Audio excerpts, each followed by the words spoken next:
سرکار کی آمد مرحبا، دلدار کی آمد مرحبا، سردار کی آمد مرحبا، سب جھوم کے بولو مرحبا۔ نور کی کرن پھوٹی آپ کے گھرانے سے، تو جہاں ہوا روشن آپ ہی کے آنے سے۔ بسم اللہ الرحمن الرحیم۔ ناظرین اکرام، السلام علیکم ورحمۃ اللہ وبرکاتہ۔ ہمارے آج کا موضوع ہے رسول اللہ صلی اللہ علیہ وسلم اور جمہوریت۔ ناظرین، آج موجودہ دور میں نظام جمہوریت پر بہت باتیں ہوتی ہیں۔ اکثر عوام اسے حکومت کا نظام چلانے کا بہترین ذریعہ مانتے ہیں، لیکن ہماری نظریں کھلی۔ دور حاضر میں جمہوریت کا حشر کیا ہو رہا ہے، یہ بات روز روشن کی طرح ظاہر ہے کہ جمہوریت کے نام پر استعماری قوتیں عوام کے گلے میں غلامی کا پٹا ڈال کر اپنی مرضی چلا رہی ہیں۔ حیرت اس بات پر ہے کہ جارح قوتیں عوام کو غلامی کی زنجیروں میں جکڑ کر جھوٹ کو سچ کی موجودہ صورت دینے میں کس طرح کامیاب ہوئیں۔ یہاں تک کہ لوگ اپنے آپ کو بھی جھٹلانے لگے۔ جو کچھ وہ اپنی آنکھوں سے دیکھتے ہیں، ہاتھوں سے چھوتے ہیں اور عقل سے سمجھتے ہیں، اس کے باوجود استعمار کی پیروی کرتے ہوئے حقیقت کا انکار کرتے ہیں۔ استعمار نے لوگوں سے کہا کہ اسلام کی کوئی حکومت نہیں تھی، اور عوام نے عقل و شعور کا استعمال کیے بغیر اس قول کو قبول کر لیا۔ پھر استعمار نے کہا اسلام کی صرف مذہبی اور روحانی حکومت تھی، فوراً ہی بغیر سوچے سمجھے اس کو بھی مان لیا۔ اب معاملہ یہاں تک پہنچا کہ دین کا تو حکومت سے کوئی تعلق ہی نہیں، دونوں کا ایک دوسرے سے کوئی میل نہیں۔ اس بہتان کو بھی عوام نے قبول کر لیا۔ پھر استعماری طاقتوں نے کہا کہ اگر کسی ملک کو ترقی کرنا ہے تو مذہب کو حکومت سے الگ رکھنا ضروری ہے۔ دراصل ہم اس تاریخ کو بھول چکے ہیں جس پر تمام اقوام عالم کے مورخین کا اتفاق ہے۔ وہ یہ کہ اسلام کی ایک حکومت تھی جس کی بنیاد حضرت محمد صلی اللہ علیہ وسلم نے ہجرت مدینہ کے دوسرے سال رکھی، اور 1924 عیسوی میں طاغوتی طاقتوں کے ہاتھوں اس کا شیرازہ بکھر گیا۔ ہم نے تاریخ کے اسباق کو بھلا دیا اور یہ کہنے لگے کہ اسلام کی صرف دینی اور روحانی سلطنت تھی، لیکن دنیا کا کوئی بھی تاریخ دان اس کی تصدیق نہیں کرتا، جبکہ اسلام کی مخالفت کرنے والے مورخین کی کثیر تعداد ہے۔ جن لوگوں کو یہ زعم ہے کہ اسلام سلطنت کے بغیر ہے، وہ حقیقت میں اسلام سے ناواقف ہیں، یا پھر سچائی جانتے ہوئے بھی اس پر پردہ ڈالتے ہیں۔ ناواقف لوگ مذہب کو سلطنت سے الگ رکھنے کے نعرے لگاتے ہیں۔ یہ بات سمجھ سے پرے ہے کہ اسلام اور عوام کی بقا سلطنت کے بغیر کیسے ممکن ہو سکتی ہے، جبکہ عوام کا اپنا ایک وجود اور حیثیت ہے۔ ناظرین اکرام، اسلامی شریعت میں حکومت اور اقتدار کا وجود لازم ہے۔ اگر اسلام کی کوئی سلطنت نہ تھی تو قرآن مجید میں حکومت اور اقتدار کے بارے میں آیات کیوں آئی ہیں؟ قرآن مجید میں جگہ جگہ حکومت سے متعلق ارشادات موجود ہیں۔ سورہ المائدہ میں ایک جگہ فرمایا ہے، فیصلہ کیجیے ان کے درمیان اللہ کے نازل کردہ احکامات کے مطابق۔ اللہ رب العزت نے ایک اور جگہ ارشاد فرمایا، اور جو اللہ تعالیٰ کے نازل کردہ احکامات کے مطابق فیصلے نہیں کرتے وہ ظالم لوگ ہیں۔ اسی طرح اللہ رب العزت نے صاف الفاظ میں ظاہر کر دیا ہے کہ اس کے احکامات کی خلاف ورزی کرنے والے کی حیثیت ایک فاسق کی ہے۔ یہ بڑی تنبیہ ہے۔ اللہ رب العزت اپنے محبوب پیارے نبی صلی اللہ علیہ وسلم سے صاف لفظوں میں مخاطب ہے، اے محمد صلی اللہ علیہ وسلم، تمہاری طرف یہ کتاب بھیجی جو حق لے کر آئی ہے، اور اس میں سے جو کچھ آگے موجود ہے اس کی تصدیق کرنے والی اور محافظ اور نگہبان ہے۔ تم خدا کے نازل کردہ قانون کے مطابق لوگوں کے معاملات کا فیصلہ کرو، اور جو حق تمہارے پاس آیا ہے اس سے منہ موڑ کر ان کی خواہشات کی پیروی نہ کرو۔ ہم نے تم میں ہر ایک کے لیے ایک شریعت اور عمل مقرر کی ہے۔ حکومت کے متعلق ان آیات کریمہ کے ترجمے سے واضح ہے کہ اسلام حکومت کے لیے نازل ہوا ہے۔ بے شک ہم نے آپ پر یہ کتاب حق کے ساتھ نازل کی تاکہ اللہ نے آپ کو جو دکھلا دیا ہے آپ لوگوں کے درمیان اس کے مطابق فیصلہ کریں۔ یہ آیات تو حکومت کی اہمیت کے متعلق ہیں۔ اس کے علاوہ ایسی آیات بھی ہیں جو حکومت کے معاملات کی تفصیل بتاتی ہیں۔ ان میں سیاسی، عدالتی، معاشرتی اور شہری قوانین کے بارے میں ہے۔ مثال کے طور پر یہ ترجمہ ملاحظہ فرمائیں، اے ایمان والو، جب تم ادھار لین دین کا معاملہ کرو تو مقررہ مدت تک لکھ لیا کرو۔ بالکل ایسے ہی شہری، عسکری قوانین، معاملات، جزا اور سزا کے بارے میں سینکڑوں آیات اور احادیث سے رہنمائی ملتی ہے۔ سوال یہ ہے کہ اگر اسلام کی سلطنت نہ تھی تو یہ آیات کیوں نازل ہوئیں؟ تاریخی حقائق سے ثابت ہے کہ رسول اللہ صلی اللہ علیہ وسلم اور صحابہ کرام کے عہد میں اسلام نظام سلطنت کے ہر ایک پہلو پر محیط تھا۔ رسول صلی اللہ علیہ وسلم نے مختلف صوبے میں والی اور معلمین بھیجے تاکہ لوگوں کے معاملات کے فیصلے کریں اور انہیں سکھائیں کہ اسلام دین ہے، اس میں عبادات، نظام اور قانون موجود ہے، اس سے انکار نہیں کیا جا سکتا۔ اسلام ریاست، زندگی اور قوم کے لیے ایک مکمل نظام حیات ہے۔ ایسی ریاست حکومت کر ہی نہیں سکتی جو نظام اسلام کے مطابق کام نہ کر سکے۔ اسلام ایک جامع دین ہے اور ریاست اس کا ایک حصہ ہے جو اس کے نفاذ کا ایک وسیلہ ہے۔ اسلامی جمہوریت میں ہر ایک کو اپنی بات کہنے کا حق حاصل ہے۔ وہ اپنے سربراہ مملکت سے بھی سوال کر سکتا ہے۔ یہاں سچائی یہ ہے کہ طاغوتی طاقتیں مادہ پرستی میں اس قدر ڈوبی ہوئی ہیں کہ اس کے نزدیک اخلاقی قدروں کا کوئی وجود نہیں۔ اس لیے اس نے اسلام پر دینی اور روحانی بہتان لگایا ہے۔ ناظرین کرام، یہ بھی پروپیگنڈا کیا کہ دین کا ریاست سے کوئی تعلق نہیں، اور یہ بھی کہ اسلام کی کوئی ریاست نہ تھی۔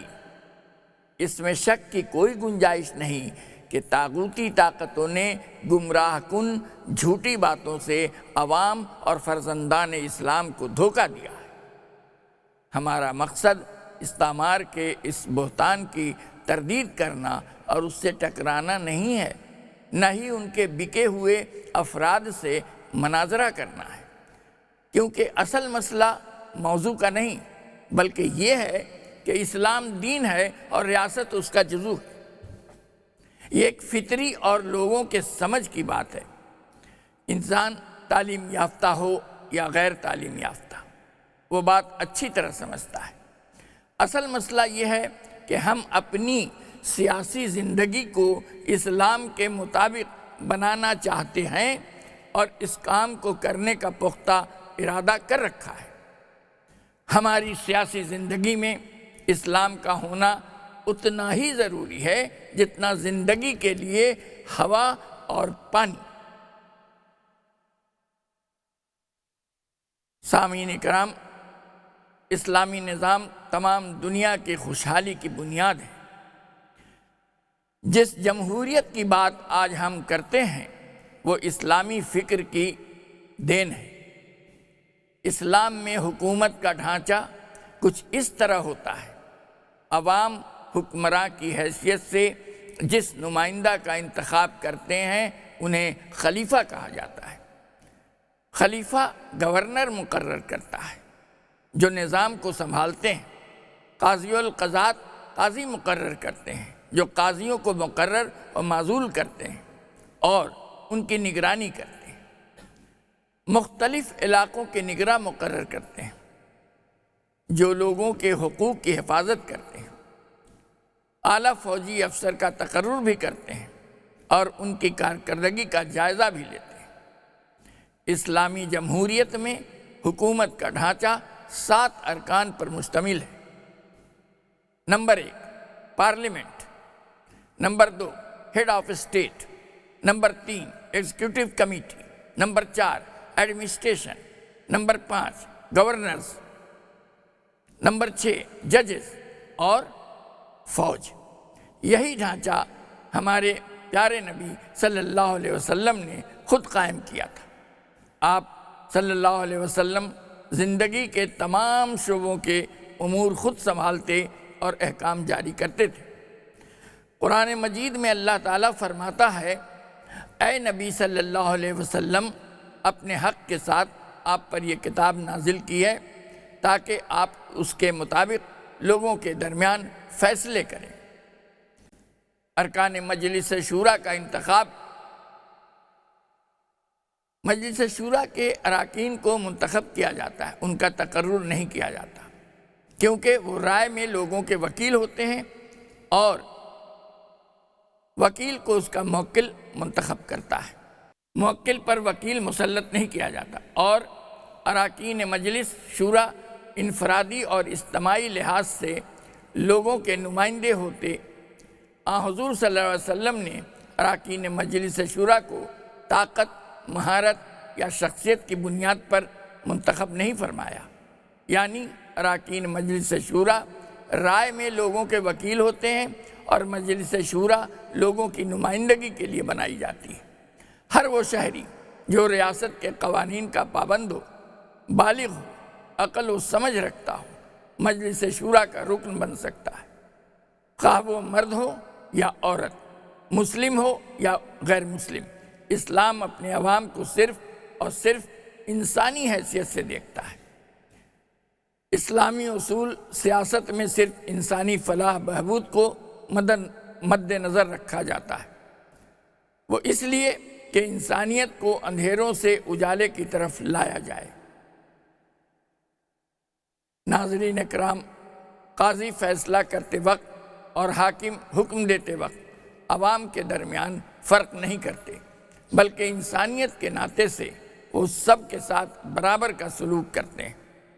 اس لیے سلطنت کے ہر شہری کو یہ حق حاصل ہے کہ اپنی رائے کا اظہار کرے، وہ اپنا نمائندہ منتخب کرے، کیونکہ اللہ تعالیٰ نے قرآن مجید میں تمام انسانیت کو بحیثیت انسان مخاطب کیا ہے۔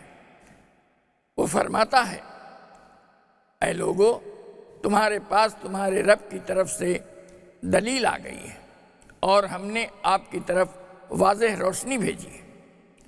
اسلام کے احکام کا مخاطب ہر وہ انسان ہے جو خطاب کو سمجھنے کی صلاحیت رکھتا ہے، چاہے وہ مسلمان ہو، غیر مسلم مرد ہو یا عورت۔ نبوت کے 13ویں سال مدینہ سے 75 افراد آئے، ان میں 73 مرد اور 2 عورتیں تھیں۔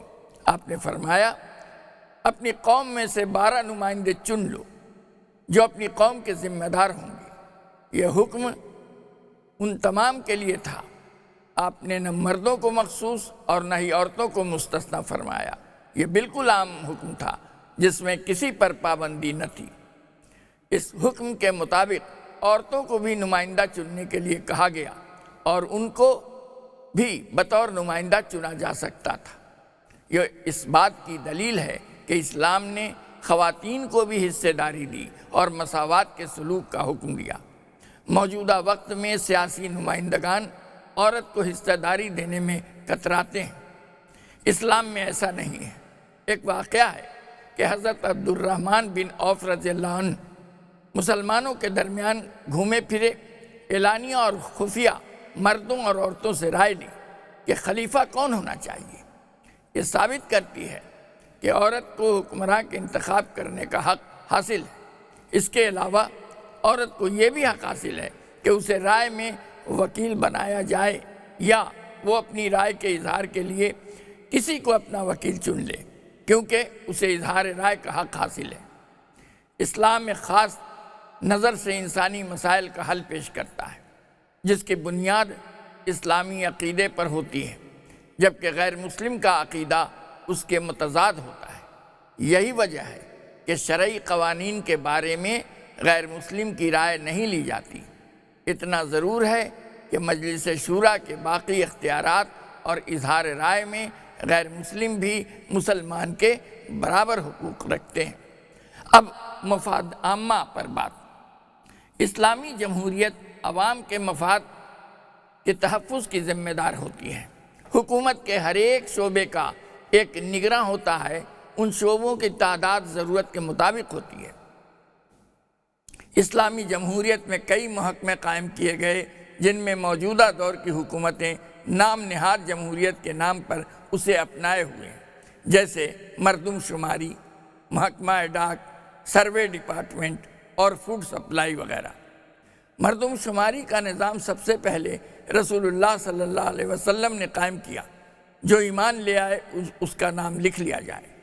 حضرت عمر رضی اللہ عنہ نے لوگوں کو قبیلہ وار لکھنے کا حکم دیا تاکہ ان کے حقوق و فرائض کی نگرانی کی جا سکے۔ حضرت معاویہ رضی اللہ عنہ نے مصر میں ہر قبیلے کا ایک شخص مقرر کیا جو یہ لکھتا کہ کون پیدا ہوا ہے اور کون باہر سے آیا ہے۔ وہ شخص ہر صبح لوگوں کی محفلوں میں جاتا اور پوچھتا کہ یہاں بچہ پیدا ہوا ہے یا کوئی مہمان آیا ہے۔ آس پڑوس کے لوگ بتا دیتے کہ فلاں کے ہاں مہمان آئے ہیں۔ اسی طرح محکمہ ڈاک کا ذکر جب آتا ہے تو لوگ شیر شاہ سوری کو موجد مانتے ہیں، لیکن حقیقت یہ ہے کہ اس کی ابتدا حضرت ابو بکر رضی اللہ عنہ نے، حضرت عمر نے اپنے دور خلافت میں اسے منظم کیا۔ وسائل کی ترقی اور ملک کی ضرورت کے مطابق حضرت معاویہ رضی اللہ عنہ نے اسے اور ترقی دی۔ اس کے لیے انہوں نے رومی اور ایرانی ماہرین کی خدمات حاصل کی۔ مساحت یعنی سروے ڈپارٹمنٹ امور سلطنت میں زمین کی پیمائش ایک ضروری امر ہے تاکہ رقبے کی تقسیم اور اس پر لگان کے معاملات مناسب انداز سے انجام پا سکیں۔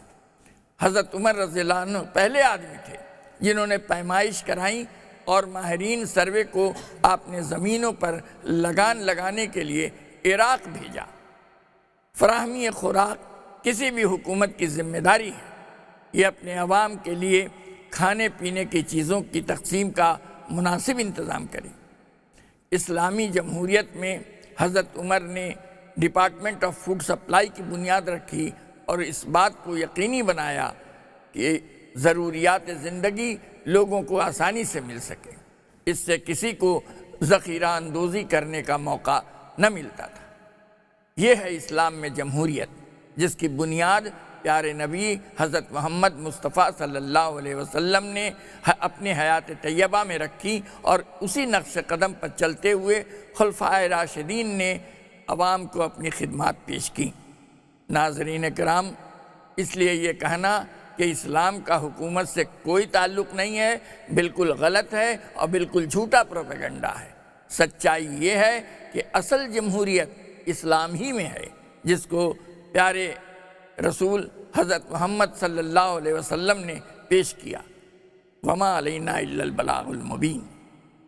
سرکار کی آمد مرحبا، دلدار کی آمد مرحبا، سردار کی آمد مرحبا، سب جھوم کے بولو مرحبا۔ نور کی کرن پھوٹی آپ کے گھرانے سے، تو جہاں ہوا روشن آپ ہی کے آنے سے۔